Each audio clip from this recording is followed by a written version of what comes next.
Good evening, everyone, most of which are familiar names. Happy to have you all on board. Thank you for taking the time to join me this evening. And I believe this is going to be quite an exciting webinar, chatting about, by far, one of my favorite destinations in Africa, the Amboseli. And I know a lot of the names on here that I can see right now are names of guests that have joined me on past safaris in the Amboseli. So great to have you all on board, and thank you for everyone's messages. Tracy, Kim, hello. Kim says, hello, Taco Tuesday. Good stuff. I hope you're enjoying your tacos. Something that's not too big in South Africa, really. I think we like to eat our meat straight off the grill, off the braai, as we'd call it. Hello, Peter. Hello, Iego. Thank you all for joining this evening. I really appreciate it. I see names are still popping up, so I'm going to give it some time for everyone to join. But again, I thank you for your time. It really is awesome. And I'm glad to see a lot of the same names popping up on the webinars. There's quite a few new names, so welcome to everyone. If this is your first Wild Eye webinar or your first webinar that I host, I suppose by seeing all the regular names on here that you all do enjoy these sessions, and it's only a pleasure to be here and chat to all of you. It would have been great if it could have been in person, out in the field, and actually in the middle of the Amboseli. That would have been phenomenal. But I hope that what we chat about tonight and the things you see is enough to kind of take you to a special little place in Africa and hopefully make it feel and seem as if you are there. So the clock has hit 6 and I'm going to get cracking with this webinar. I'm sure a lot of you would know, if you picked up on this link on Instagram, there is a back-to-back webinar tonight. It's myself, and directly after me it is Gerry, so I cannot stretch this one out too much. But yeah, let's get going. Feel free to leave me questions in the Q&A tab. I will, because I'm going to be sharing a screen, it is quite difficult to chat about, or it's quite difficult to see the questions while I'm sharing a screen. So I will get to answering your questions after this short little slide. But let's get cracking into why I love the Amboseli so much. And the Amboseli, I got to visit the Amboseli for the first time in 2017, in February. This was the first official Wild Eye safari that I hosted alongside Gerry van der Walt and Grant Marcus. And this was a safari back then referred to as the Big Cats and Tuskers. And now we refer to this particular adventure as the Best of Kenya. And this particular adventure takes us into the Masai Mara, Lake Nakuru, and Lake Naivasha. And come on, looking at this image, what is not to love about a destination if it tells you exactly where the animals are going to be? But this was just a fluke moment.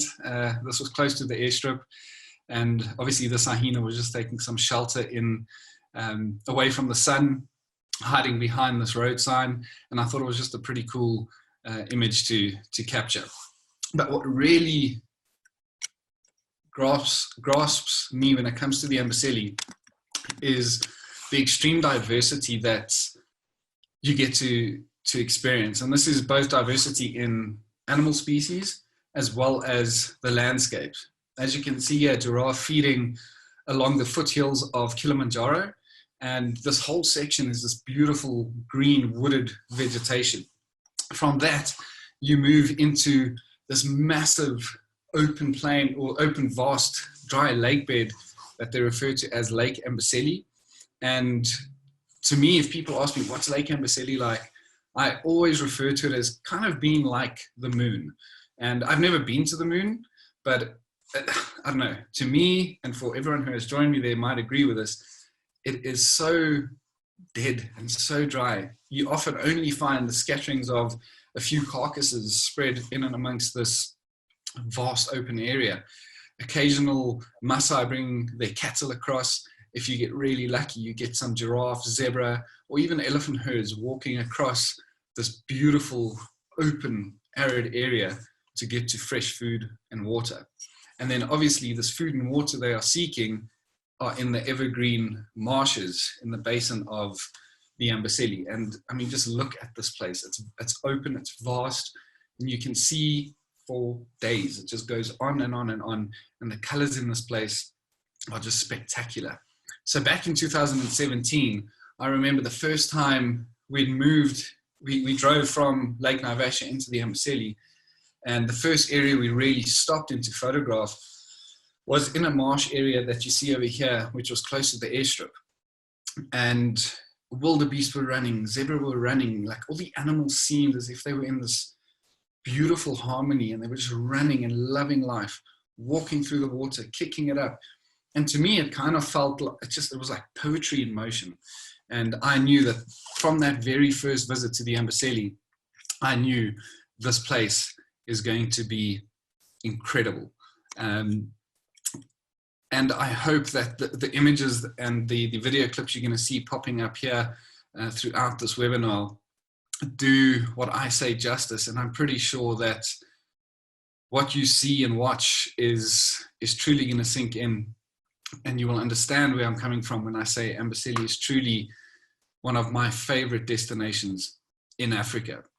So where is the Amboseli? Amboseli is located about 4.5 to 5 hours drive southeast of Nairobi. So this is on average approximately 240 kilometers, 150 miles, and it's easily accessible by road, which is great. So if you want to go the cheaper option in terms of your travels, going in by road is quite easy and comfortable, and it's great seeing part of the countryside en route in. But also you can choose the flying option and fly into the Amboseli, and you get there a lot quicker. It's only about 45 minutes, and on clear days approaching the Amboseli is just awe-inspiring. Your jaw will be hanging on the ground, because on clear days, if you're lucky, you can see things like this, like Kilimanjaro from the sky with this basin below you. If not, and you're not that lucky and it's cloudy, it is still a spectacular view from the caravan up above the clouds in the sky as you're approaching the Amboseli. So quite easily accessible, and it's obviously a very well-known reserve, not only in Africa, but in Kenya, the second most well-known reserve in Kenya. Reason being are mainly the animals you're seeing on the screen right now. It is probably one of the best places to spend time with not only massive herds of elephants, free-roaming African elephant, but these herds also get extremely close to you, which is quite exciting. It gives you such a thrill. And these animals are quite predictable. I mean, if you know and understand animal behavior in the Amboseli, you can position yourself in the perfect position every single time, because these animals come from afar, usually from the foothills of Kilimanjaro, which is another big attraction to the area, and they make their way in towards the marshes to come and feed every single day. I'm going to quickly pause it here, because when I say massive herds of elephant have made the Amboseli famous, so this is not the greatest quality image. This is probably 6 or 7 images that I photographed and stitched together in Lightroom, just to give people like yourselves now watching this webinar a bit of a perspective as to how large these elephant herds can get. So these will be multiple different herds, families of elephant. They kind of just congregate, they get together, they're very gregarious and social animals. And getting to know these animals and what their day-to-day routines are, their behaviors, I can assure you Amboseli is the best place to do so. So in this scene, There were elephants to the left of this image that you cannot see, and off to the right. And there were about 250 to 300 elephants in the same sighting. And because we knew they were coming from that dry grassland, the marshland was behind us, they were coming across and they were going to make their way into the marshes behind us.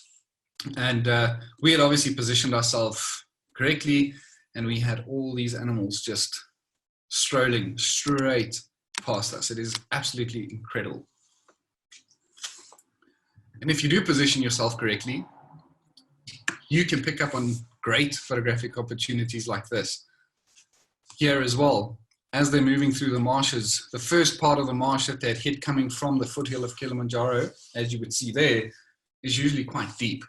And so they'd usually move through this and make their way across to the shallower marshes where they can feed more comfortably and move around. And obviously it's also then safe for their babies and youngsters to move around in. And as I'd mentioned, Amboseli is an extremely well-known park in Africa. And looking at this particular image, this is, when I look at this image, the day myself and the guest had photographed this, I honestly wanted to cry. It was such a special moment. This was quite a large male elephant who was quite interested in us. We were very close to the dry lake bed that you saw, that big, vast, open area. And these animals are very inquisitive. They extremely used to the presence of the vehicles, but obviously we were in and out of the vehicle, getting lower angles. At this particular point, we were still in the vehicle, but this male was in a state of must, so he was a little bit grumpy, and he had turned and just kind of lifted his head. And as myself and all the guests had photographed the scene, we all looked at it and kind of simultaneously had said, this just screams Amboseli. This is the kind of shot you want to get in the Amboseli. And all the elephant Kilimanjaro images that you will see are only possible from the Amboseli. Yes, you can see Mount Kilimanjaro from the Tanzanian side, but you will not get a beautiful elephant standing right in front of it. And yes, this place is just extremely wow. Moving on to what the Amboseli looks like. So this is the map of the Amboseli. That very big dry lake bed is this area over here. Very rarely has water, and in the most recent years there has been great rainfall, so it has filled up a little bit, but usually is bone dry. Most of the activity in terms of vehicles and where you move is from this little pan down towards Kimana Gate. So you can see there are quite a few gates that you can access the reserve via road transfers or in vehicles, and only one airstrip basically smack bang in the middle of the reserve. So flying in is nice and easy. You get in your vehicle and you make your way to one of only 2 lodges in the park. And Tortillas is basically on the outskirts and right at the border, so we can't count that one in.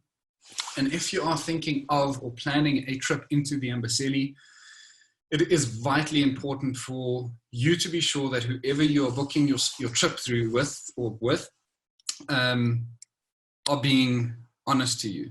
Because lodges like, what's that one lodge? Soper Lodge, Amboseli. If you look at Kimana Gate, it's about a 20 to 25 minute drive outside of the reserve. And this is on a dirt road you would never wish your worst enemy should ever be on. It is bumpy, it is uncomfortable, it is dusty because there's about 500 vehicles storming towards the gate every morning. So even before your safari starts, you're feeling muggy, dusty, uncomfortable. It's not great. Whereas we usually make use of Amboseli Serena, which is such a beautiful, tranquil little place.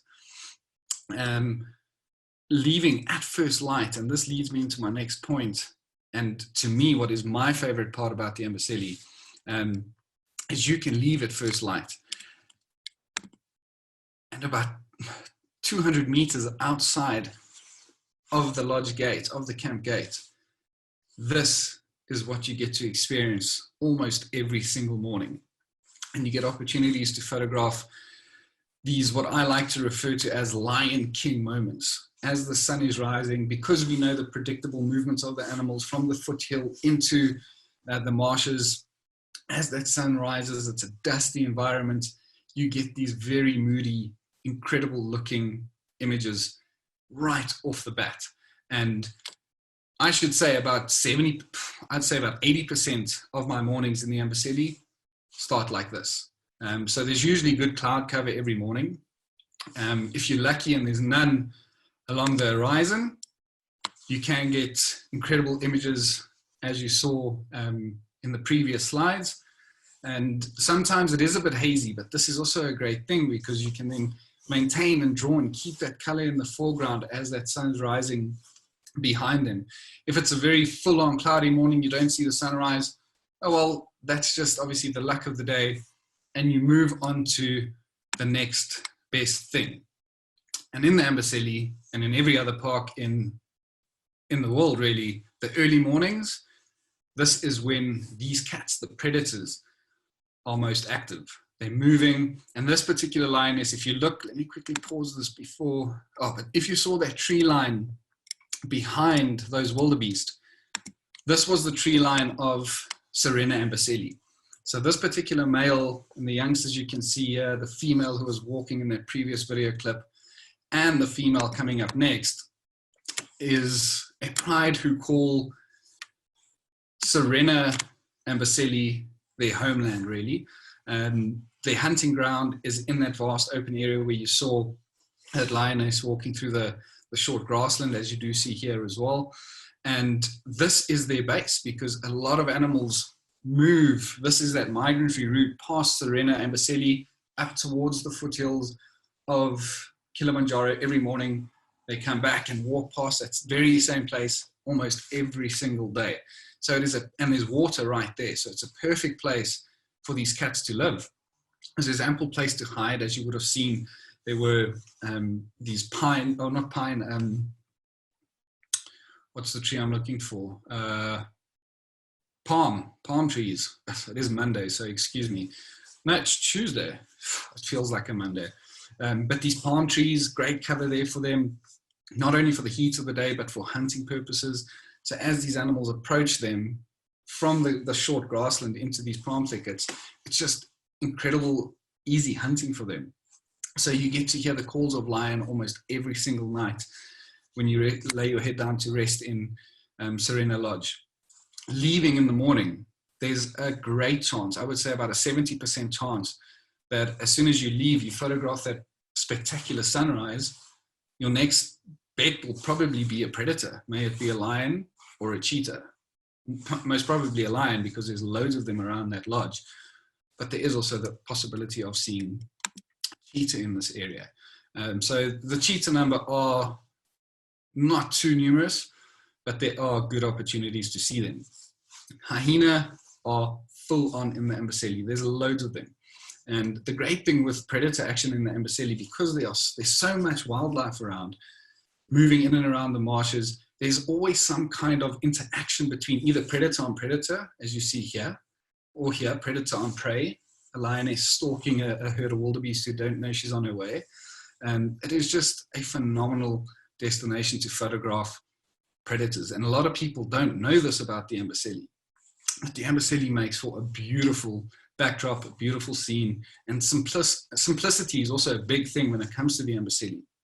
If you look at this image, for example, if I didn't tell you this was photographed in the Amboseli, you probably wouldn't know, but it allows us as photographers to capture moments and images like this that just speak purely as to what the subject is. Reason being is because there's not too many distracting elements in and around your subject that you are photographing. And that's what makes photographing predators in the Amboseli incredibly special. And here, a very cool moment. This was on my second safari ever into the Amboseli. This was in the month of July. And this is a particular pride that don't live too far off from Sirena Lodge. But for some odd reason, and I think it's because of the permanent water source in and around the marshes in the Amboseli that's fed mainly by melting ice off of Kilimanjaro through the ground and into the marshes, there are always babies, lion cubs, every time I've been there. I can bet you, if I had to go through all my images over the years, I've always seen a lion cub on every single safari into the Amboseli.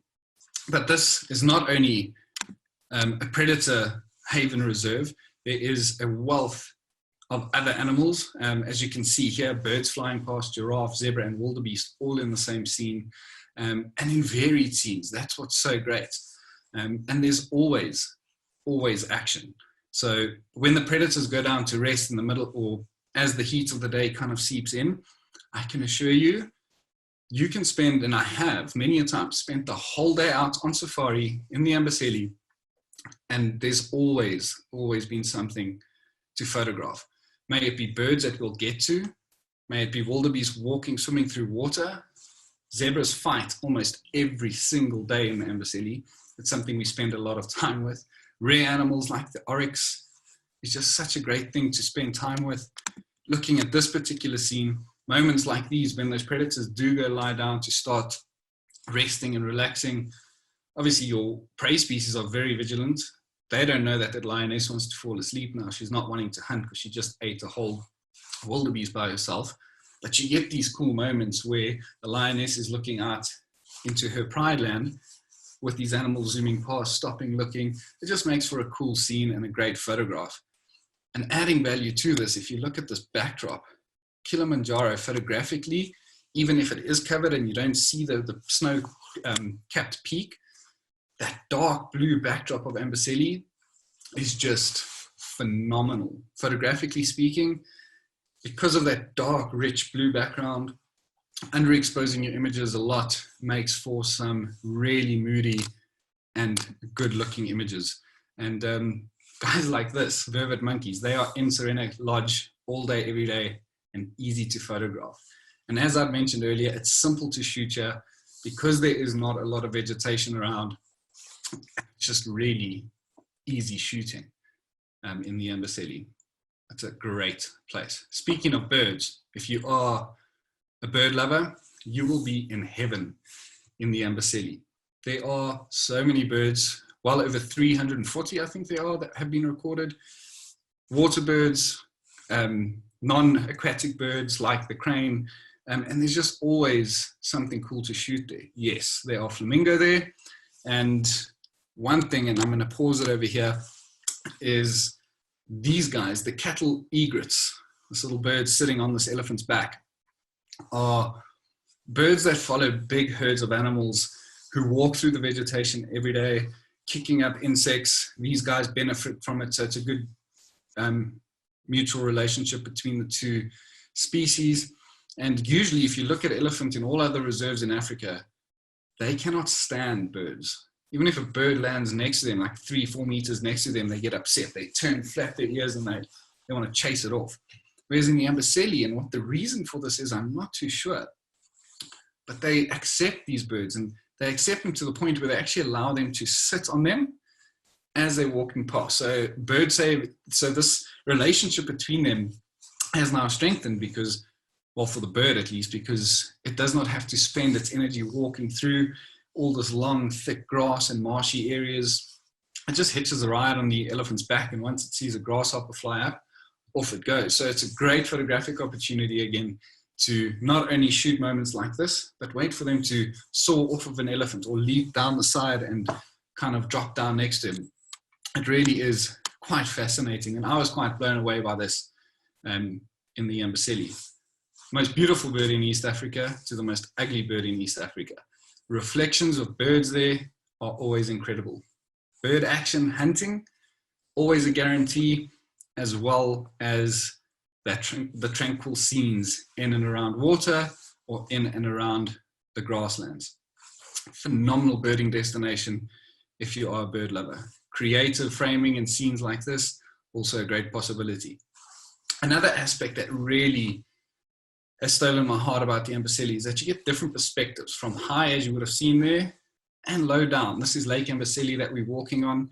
And as I've mentioned, the vast space in this place is just ridiculous. And getting down to ground level like this, which is only, well, it's not really allowed, but it's allowed if you travel with us. We kind of sneak out, we obviously only do so when it's safe. But getting down to ground level, getting that low level perspective or eye level or even below eye level perspective allows you to create cool looking images, as you will see popping up here. And it just adds to your portfolio, it varies it, and it's just so much fun. You feel that thrill of adventure when you're out of the vehicle, lying down flat on your stomach and shooting, wondering, is there a lion who attacked this wildebeest 4 months ago going to come and attack me? And then it takes you to the different or an opposite end of the spectrum when it comes to perspective. And this is from high up. This was photographed off of an area called Observation Hill in the Amboseli. And it is beautiful up there. I mean, words cannot describe it. You can just see forever. You see the whole of the Amboseli. You can see into Tanzania. You can see for days, forever. And it just gives you a different perspective because you're now used to seeing elephant from that low level, kind of at the same level of the marshes, and right up here, you're shooting down at them. So you're adding more color and contrast and more of a story to the marshes that these animals move through.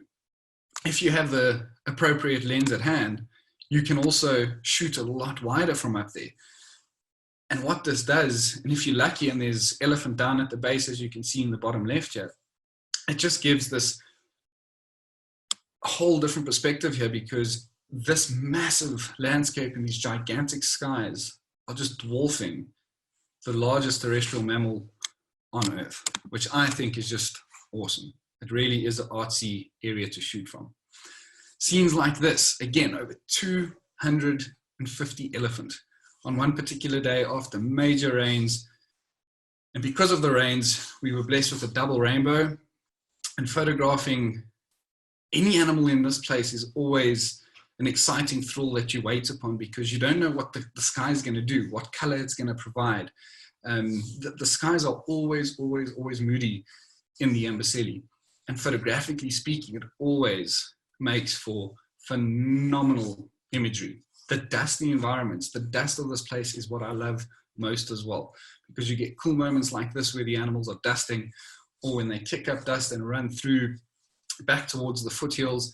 There's always this element of a nice, deep, rich mood that is portrayed due to this dust. I see someone sent through a chat. I will see what this is after this. Thank you. But again, speaking of those cattle egrets, as you would have seen in that previous slide and this one, there's some value that every little piece, large, small, from a particle of dust floating in the air to a bird flying by, or the elephant itself, everything in the Amboseli just adds value if you hit that shutter at the right time. Phenomenal place. Misty mornings, one of very few that I've ever got to experience, was the day in the Amboseli. Natural framing opportunities and creative framing opportunities like this is always a cool thing to try in the Amboseli, due to the large amount of game and the continuous movement and flow of these wild animals. Getting close to the end now, this massive mammoth-like beast was referred to as Tim the Tusker. And sadly, he had passed away earlier this year at the age of 50 years old, apparently natural death. And Amboseli is one of the last places that you can truly go and visit, and it's one big attraction as to why people go and visit it. It's one of the last places where you can see these ginormous creatures with these massive, huge, bulky, impressive-looking tusks. And sadly, their gene is kind of running out. So if you'd like to see these creatures in one of the most beautiful natural environments in the world, the Amboseli is the place to be. And seeing that Tim is no longer with us, which is extremely heartful, because he was one of not only my, but I think many people's big bucket list creatures to see every time they either visit the Amboseli for the first time or revisit. It was always such a thrill looking for him. And sadly, he is no more. But looking at this guy on the right over here, this elephant's name is George. He is still around, and you can see fairly impressive tusks. If you compare it to Tim, he's pretty much on par. But his did not grow up, and a fascinating story about this elephant is, and another reason why I love this park so much, is because the rangers and wardens in and around the Amboseli love the area that they are working in and love the animals that call that area home. And this particular bull had a problem, George, on the right now. His tusks were so long that when he tried to walk forward, he kind of dug into the ground and he couldn't move forward anymore. He actually started to move around backwards every day because he couldn't walk forward. You can't see it in this image, but they actually had to dart this elephant. And once he had fallen asleep, they had to cut the tips of his tusks off just to allow him to move forward again. So these big genes are still in the Amboseli. And if you are a baby lover, coming up next is one of the most adorable little things you can ever see, this little baby elephant. And for all we know, this little guy we can see here could be a baby Tim. I was very fortunate over all the years of guiding. I have never got to see elephants mating. And the first time was last year in February. I actually witnessed Tim, this massive, huge male, mount a female and mate with her. And for all we know, this could be his little baby. There's always special moments waiting to happen in Amboseli every single day. You just have to be lucky enough to find them. And yeah, look at this. Two little guys wrestling out in the marsh. These are two twins. Have you ever heard of elephant twins? Have you ever seen elephant twins? It is such a rarity. And not only elephant, there's baby baboon, there's baby gazelle, there's baby zebra, there's baby everything in this reserve. And again, as I mentioned with those lion cubs, I've seen lion cub on every single safari to the Amboseli. And it's probably for the area that this girl and her two twins are moving towards, is that evergreen marsh. Water is life. And obviously when animals, if you look at South Africa or Southern Africa, for example, or animals in the Masai Mara, for example, they try and time their births in and around the rain season, because with the rains come millions of wildebeest into the Mara, or in South Africa, with the rains come grass. Why do the impala and the kudu and things drop their babies during this time of the year? Is because there's a lot of fresh vegetation growing. Because they're giving milk to their baby, they need to get a lot more grass or leaves or whatever they eat in order to supply their baby.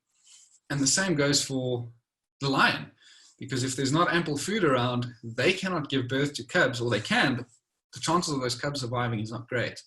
Whereas just the life in the Amboseli it's pumping. There is so much wildlife in this reserve, big to small, old girls, as we can see here, to her newborn babies.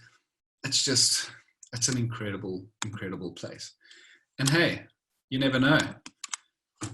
This, yes, was photographed in the Amboseli. Shame who this lady is, I have no idea. But I think that hairdo was pretty insane. And for all you know, it could have been the Amboseli that had done this to this woman. It's such an inspirational place. And it's a place that once you visit it, it is going to steal a chunk of your heart, and you will never get that piece back, I can assure you. And by the looks of this lady's hair, I'm pretty sure that the Amboseli stole a bit more than just her heart. But that is about it for why I love the Amboseli and why it is so special to me.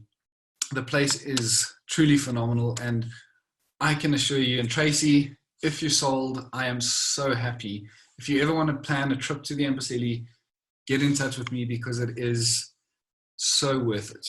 I know a lot of folk on here at the moment are guests who have joined me in the Amboseli before, and I can assure you that they will back me on everything I said about this place and so much more. I mean, I'm only allowed a couple of minutes up on this webinar this evening, but I mean, there is so much more to chat about regarding the Amboseli. Let me quickly read you all a quote from a previous guest, Deji. He's from Canada, and he had joined me on the Best of Kenya February 2 years ago. And he had written a massive testimonial regarding this trip for me, the Best of Kenya. But here he says, I'm going to skip the first part of it, but he says here, because we visit, remember, the Amboseli, or the Masai Mara, Lake Nakuru, Lake Naivasha, and the Amboseli, he says here, without taking anything away from the three destinations, My most endearing memories were forged at Amboseli. I swear, some dawns and evenings, Amboseli's vistas almost made me weep. Unless your soul is totally dead, you will be overcome with emotion. When you sit in the presence of a gigantic bull elephant strolling directly towards you across the vast plains, under the enormous skies, all while in the shadow of the magnificent snow-capped Mount Kilimanjaro. So I can assure you that I back Deji with those words fully, 100%. I mean, I have had many a moments in the Amboseli where I'd sit there and just watch a scene unfold. And at times, I mean, I'm obviously there to help my guests set up their gear, kind of predict animal movements. And as I mentioned in the Amboseli, predicting these animals' movements are easy in a way, because they're coming from the foothill into the marsh. Every evening they leave the marsh, seek higher ground, and make their way up. And so I get to get set up for these moments and tell them, wait for that elephant to move through this dusty area, wait for his feet to be up, implied motion, implied movement. And I would sit there, and obviously as the guide, I'm this African safari guide, I shouldn't show emotions, apparently. I would sit there and I'd honestly I want to cry, because these moments are so pure and they're just so beautiful. And I mean, you can only do so much with words, and there's certain things in life that you can only truly understand once experienced. And Tracy, if you are sold and you want to get to the Amboseli, let's do it. You are going to love, love, love that place. Wendy, I see your comment here. Great presentation. Love your photos and videos. Please add me to your list. Would love to see your next webinar. Thank you so very much, Wendy. My next webinar is coming up this week, Thursday. Let's just get my days right. Today's Tuesday, so yes. On Thursday, same place, same time, 6 p.m. I am going to be chatting about some Lightroom tips that you all should know. So whether or not you use Lightroom or not, it is going to be a great one. We still have a few minutes. If anyone has time or has any questions regarding the Amboseli Wall, I see there are 6 questions. Sorry, I didn't see that. I nearly missed out on all of you guys. Okay, so Iago, you asked, which lens do you recommend? So Amboseli, I recommend super wide, and I also recommend a nice telephoto. So I always travel with my 400mm into the Amboseli, a 70-200, and a 24-70. Those will be great for the Amboseli. You can also push to 500-600, but 400 is good enough. Lindsay, what are the crowds like in Amboseli? When is the best time to visit? Is there a time that is not great? Okay, and then how many lion prides are in the Amboseli? So how many prides are in the Amboseli? I'm not entirely sure of. Prides that I know of, there's one close to, on either side of the lake, so that's 2. There's one in and around Serena, so that's 3. There's one in that grassland, that's 4. One up against the foothill, 5. Close to Kimana Gate, 6. These are only the prides I know of, because we usually only operate in the core of the Amboseli. And Amboseli isn't monstrous. It's not the biggest reserve. So 6 prides for that area. And they're not small prides. There's a lot of lion within them. So there's a lot of lion in the Amboseli, Lindsay. When is the best time to visit? So most of my trips into the Amboseli are February and July. If you want Kilimanjaro, open, clear skies, February is probably the best month to go, because the clouds aren't as heavy. It's usually the driest month of the year. But Amboseli is usually great to visit all year round. I molded a package called Amboseli Lake Nakuru, where we spend more time in the Amboseli and more time in Lake Nakuru, 2 reserves in Kenya. But the Amboseli, or in April, Kenya receive its long rains. So there's a lot of rain. And the reason we did this is to provide guests who had joined us on the Best of Kenya during the drier periods of the year to come and experience the Amboseli and Lake Nakuru in a very different season when it's wet and raining. So that rainbow image you would have seen in that video clip and all those very lush green images were all photographed during the long rains in April.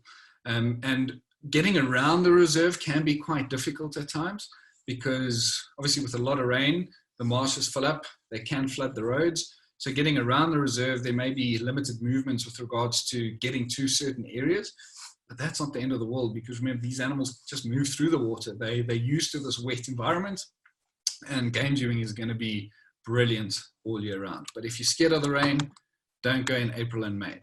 And then what are the crowds like in Amboseli? Lindsay, the Amboseli is a popular reserve. It's a small reserve and it's not too far from Nairobi. And so it does get very busy. That's why if you are staying inside the reserve at Altukai or Serena Amboseli, you are still going to see a lot of the vehicle movements. There's a lot of people, particularly if there's big herds coming from the mountain in towards the marshes. But once they are out in the marshes, it is pretty spacious. There's a lot of space for vehicles to move around in.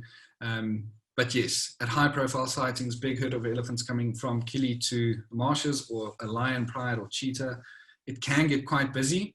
But the great thing is, and like that's why I love our East African guides so much, is that they can see, okay, things are busy there. And it's lions, it's late morning, they're going to be sleeping. Let us go do something else, find something special, be there alone, enjoy the tranquility. Later this evening, once we go out on our afternoon safari, go check up on those lions. If they're still sleeping and people are rushing and getting busy, you move on. Because the vehicles that permanently stay in the Amboseli overnight aren't that many. And yes, I'm going on with this answer here, but it needs to be heard. But the vehicles that spend the night in the Amboseli every night aren't as many as they would be sleeping outside of the reserve, outside of Kimana Gate, traveling on that road that shakes your brain like crazy. So they have to leave and they have to be out the reserve at a certain time. So that last hour of every day is usually a very tranquil scene. And this is really when you want to be with the lion. This is when you want to sit there, because only then are they going to get active and start moving. So I hope that answers your question. It does get busy, but if you plan it correctly, you can enjoy the tranquility. Path, what good season to photograph elephants in Amboseli? Path, any day is a good day to photograph elephants in the Amboseli. They are forever moving from highlands into the marshes. May it be the dry season, may it be the wet season, they're always moving. The first time I ever saw a herd of over 300 elephants was in the wet season, so in April in the Amboseli. That was with that double rainbow image you would have seen in video. So any season is a perfect one. If you don't want to get wet and you're scared of the rain, avoid April and May. There you go. What's a good season to photograph? Oh no, that was still, sorry. Which type of lens do you recommend? Would 100 to 400 work?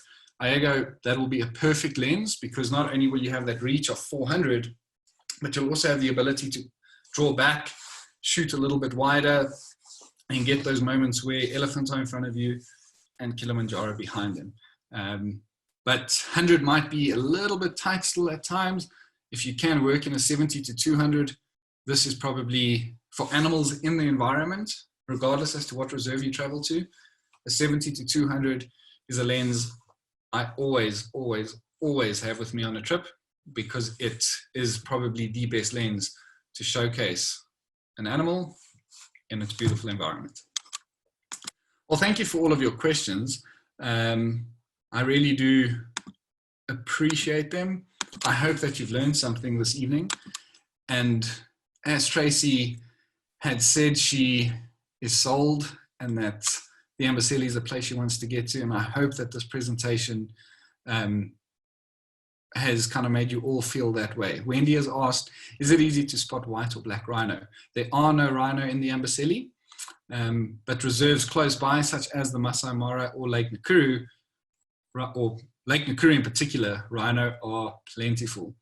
Lake Nakuru, you will probably see a rhino every single day. And that's why we obviously packaged the best of Kenya the way we did, is because it literally is. There's like reserves, the Amboseli, you will see elephant every day. Lake Nakuru, you will see rhino every day. Lake Naivasha is for birding, so you will see birds every day. And then the Mara, you will see big cats every day. So it's a great all-round package. Amboseli is home to the big five, except, well, it's not home to the big five then, it's home to big three, lion, elephant, and buffalo.